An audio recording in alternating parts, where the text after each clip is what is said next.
Pria ini memiliki banyak nama panggilan. Misalnya, manusia tangki. Kemudian, kekuatan super. Yang terakhir, dia sering dipanggil dengan nama Dewa Ma Dongti. Tapi dia juga bisa berubah menjadi pria romantis yang mencintai istrinya. Sangat romantis. Ia memiliki kakak yang baik bernama Xiao Bao. Kedua orang ini menjual ikan di pasar dan menghasilkan sedikit uang. Tapi mereka bekerja keras dan memperlakukan orang lain dengan sangat baik. Pemilik pasar ini adalah orang yang egois. Seperti mengelola hutang orang lain, tetapi tidak pernah membayar hutang dirinya sendiri. Tapi Pama tidak suka menggunakan kekerasan, jadi dia diam saja. Hari itu, teman-teman Pama memperkenalkannya pada proyek yang bisa menghasilkan banyak uang. Tapi Pama ingin melihat barangnya dulu. Seseorang ingin mengimpor kepiting besar ke negara itu. Xiao Bao ingin menghentikannya. Tapi Pama ingin mencoba mengubah kendaraan lamanya menjadi sepeda motor. Dia memiliki istri yang cantik bernama Ms. Zi. Tapi dia memiliki beban keluarga yang masih harus dipikul. Dia harus bekerja di panti jompo dan bekerja paruh waktu di restoran. Sangat sulit. Dia hanya bisa makan di dalam mobil. Dia memberitahu suaminya, jangan buru-buru menjual kepiting besar. Hidup kita secara bertahap akan menjadi lebih baik. Pak Ma takut istrinya khawatir, jadi tidak mengatakannya. Tapi dia selalu diam-diam mengawasi. Ada gangster yang sangat spesial bernama Gangster Pu. Ketika ia tidak bisa mengalahkan orang lain, dia selalu melampiaskan amarahnya kepada juniornya. Dia juga memiliki hobi mengumpulkan gadis cantik. Dia juga sangat menikmati perasaan melihat orang lain menderita. Itu membuatnya senang. Dia tidak memerlukan uang, tapi hanya ingin membawa gadis itu pergi. Di jalan, dia menabrak mobil Pak Ma.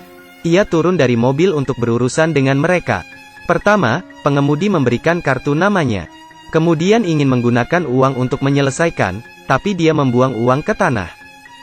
Sang istri sudah tidak tahan lagi. Ia turun dan memarahi supir Gangster Pu. Tapi yang paling parah, Tuan Pu melihatnya.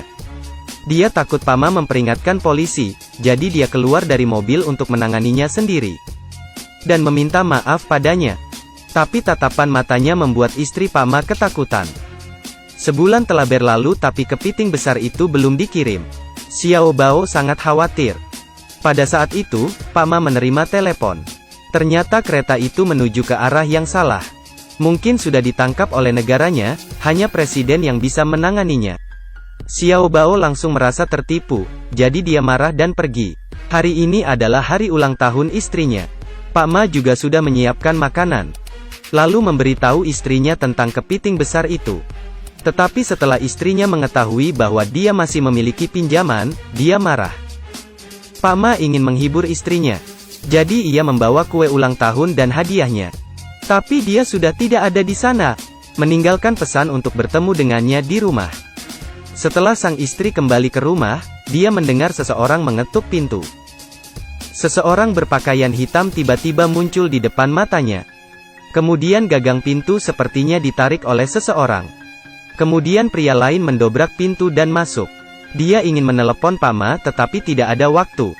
Pak Ma juga dicegah oleh mereka. Sang istri langsung dibawa pergi. Setelah ia kembali ke rumah dan masuk ke kamarnya, ia menyadari situasinya. Ada yang salah. Telepon istrinya juga mati, semuanya terlalu tiba-tiba. Pak Ma lalu melapor ke polisi. Tapi polisi mengatakan kamera CCTV-nya dirusak oleh orang lain. Tidak ada cara lain. Pak Ma menerima telepon dari Gangster Pu. Dia mendengar suara istrinya. Gangster menyuruhnya pergi ke restoran ikan. Setelah beberapa saat telepon di atas meja berdering. Ternyata gangster ini ingin mengeluarkan uang untuk membeli istrinya. Pak Ma sekali lagi pergi ke kantor polisi. Polisi menyuruhnya untuk meninggalkan uang, mengatakan bahwa mereka akan memeriksa sidik jarinya. Dia melihat banyak foto gadis hilang di dinding di kantor polisi. Banyak gadis yang hilang belum ditemukan. Jadi dia memutuskan untuk menyelidikinya sendiri. Pak Ma sekali lagi datang untuk mencari bos di pasar, Tuan Jiao untuk meminjam uang. Tapi dia tidak mau meminjamkannya. Dia juga menyuruh para junior untuk menggertak Pak Ma. Tapi mereka menyentuh orang yang salah. Dan tidak seharusnya menyentuhnya pada saat ini.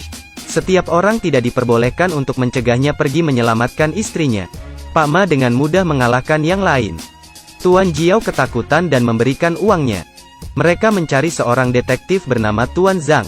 Setelah memberinya uang, dia segera menyelidikinya. Setelah itu, sebuah mobil ditemukan dari kamera di restoran lain. Tuan Zhang mengatakan bahwa ini juga tidak normal. Dia menemukan catatan transaksi mobil. Tapi pemilik mobil karena hutang yang besar, menjualnya ke kasino. Mereka pergi ke kasino itu. Pemiliknya melihat bahwa mereka bukan polisi. Setelah sampai mereka langsung meminta untuk melihat buku rekeningnya. Ini sangat lucu. Jadi ia memanggil sekelompok orang untuk masuk. Tuan Zhang masih di sana, memberitahu dua orang lainnya untuk mundur. Bertanya-tanya siapa yang memberinya keberanian sebesar itu. Meraih koran bekas, lalu jatuh ke tanah. Pada titik ini, Pak Ma mengambil tindakan. Dia bergerak cepat, berkelahi dengan sekelompok orang ini serta menjatuhkannya ke meja mahjong. Dia mendorong yang lain ke kaca. Kemudian pemilik wanita membawa buku akuntansi kepada mereka, juga memberikan kartu namanya. Tuan Zhang sangat ingin tahu tentang Pak Ma. Xiao Bao bertanya apakah dia tahu cerita di pasar. Itu adalah kakak laki-lakinya yang melakukannya. Tapi sejak Tuan Ma bertemu istrinya, dia sudah banyak berubah. Tapi alamat di kartu nama telah berubah. Setelah keluar, Pak Ma melihat seorang sopir.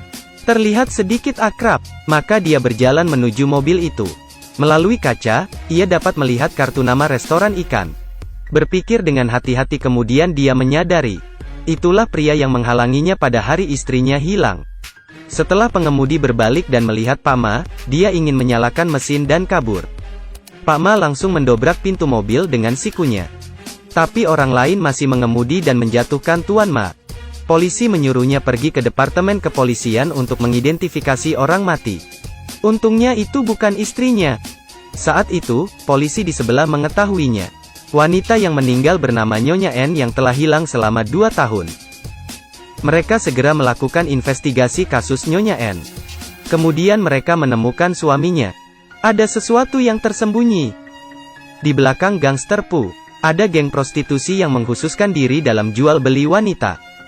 Tahun itu sang suami tidak bisa menahan hasratnya melihat uang yang banyak. Dengan cepat menjual istrinya. Sang suami kemudian membawa dokumen investigasi tahun itu kepada Pak Ma. Di dalamnya juga ada kartu nama. Bukankah ini orang yang menabrak mobilnya? Tiba-tiba terdengar suara keras sang suami melompat untuk bunuh diri. Pak Ma pergi ke alamat di kartu nama.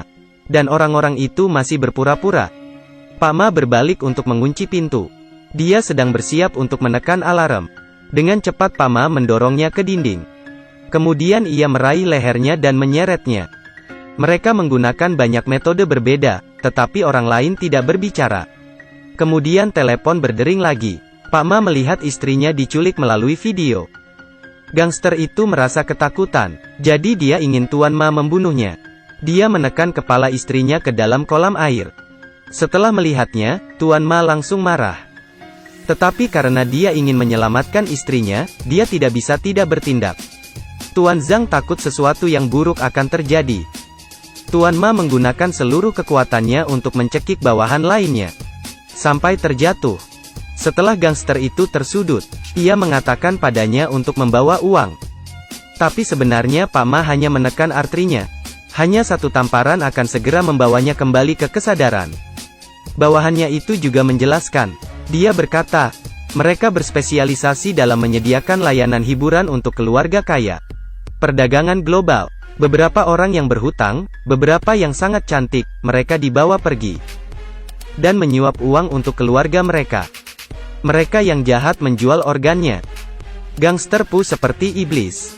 Pada saat ini, semua kerabat yang mengambil uang suap itu bersembunyi. Pak Ma memutuskan untuk kembali ke kantor polisi untuk mendapatkan kembali uangnya. Saat itu istrinya dikurung di sebuah pabrik di pinggiran kota. Ada pengawas yang mengawasi mereka.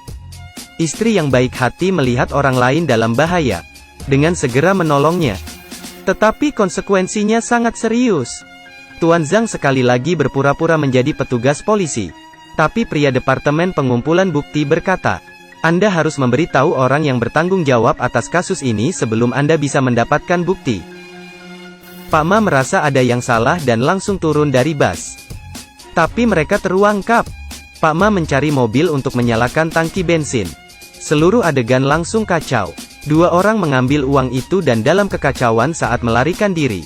Gangster itu berkata, "Jika kamu gila, ayo temukan aku." Istri memanggil orang yang pingsan itu untuk bangun. Dia menemukan salah satu jendelanya tidak terkunci. Kelihatannya bisa kabur dari sana. Karena jendelanya terlalu tinggi, mereka hanya bisa menggunakan alat lain untuk memanjat. Tapi karena tidak hati-hati, mereka membuat suara keras. Penjaga merasa ada yang tidak beres. Dengan cepat datang ke arah mereka. Ia mencoba melepas beberapa paku. Keduanya mencoba untuk melepaskan jendela. Nyonya Zi pergi dahulu. Saat ini dia melihat pengawas masuk. Nyonya Zi tidak sabar dan dengan berani melompatinya. Jadi dia bisa kabur. Di tengah jalan dia bertemu dengan taksi. Langsung menyuruh supir pergi ke kantor polisi. Karena di jalan macet, karena kantor polisi tepat di depan matanya, dia langsung turun dari mobil. Tapi penjahat itu menangkapnya, satu langkah lebih cepat. Pak Ma juga lari ke pabrik. Dengan kemampuan bela dirinya, dia mencari ke seluruh ruangan. Tetapi pada saat itu para mafia sudah pergi. Pengawas dengan hati-hati bersembunyi di balik pintu. Tetapi masih bisa dihajarnya. Meskipun orang lain juga memiliki kungfu yang bagus. Tapi masih kalah. Xiao Bao dan Tuan Zhang juga masuk. Sebuah serangan untuk menyelamatkan semua gadis di dalam mobil. Pak Ma di dalam, mencoba menghabisi para anggota mafia yang lain. Tanpa senjata dengan sekelompok orang yang dipersenjatai dengan senjata. Dia juga terluka. Tapi perkelahian masih sangat sengit. Ia mencoba bertahan. Tapi dia dalam hati ingin menyelamatkan istrinya. Dia mempertaruhkan nyawanya dengan mereka. Tidak ada yang bisa mengalahkannya. Saat itu juga polisi tiba di lokasi kejadian. Pak Ma juga terus mencari istrinya. Tapi dia secara tidak sengaja berhadapan dengan gangster Pu. Mereka dengan cepat pergi. Pak Ma mengejar mereka. Pengejaran di jalan dimulai. Pak Ma berulang kali menggunakan mobilnya untuk menabrak mobil lain. Gangster Pu juga membawa istrinya untuk mengancamnya. Pak Ma melaju ke depan, ingin menggunakan cara ini untuk menghentikannya. Tapi mereka berhasil kabur. Pak Ma juga tidak punya cara lain, hanya dengan cara menabrak langsung ke mobil mereka. Dua mobil terbalik jatuh dari jalan. Tetapi pada akhirnya gangster itu tetap tidak melepaskan perlawanannya. Pak Ma pertama kali mematahkan lengannya, lalu memukuli dia dan membuat dia berguling ke tanah. Dia terus-menerus melepaskan semua amarahnya. Memukulnya sampai dia kehilangan kesadaran. Dia segera berlari ke istrinya dan menyadarkannya. Keduanya langsung saling berpelukan erat. Pak Ma juga merasa puas dengan kehidupannya, melindungi gadis yang ia cintai. Tapi kasus perdagangan manusia skala besar ini, karena bantuan Pak Ma, semuanya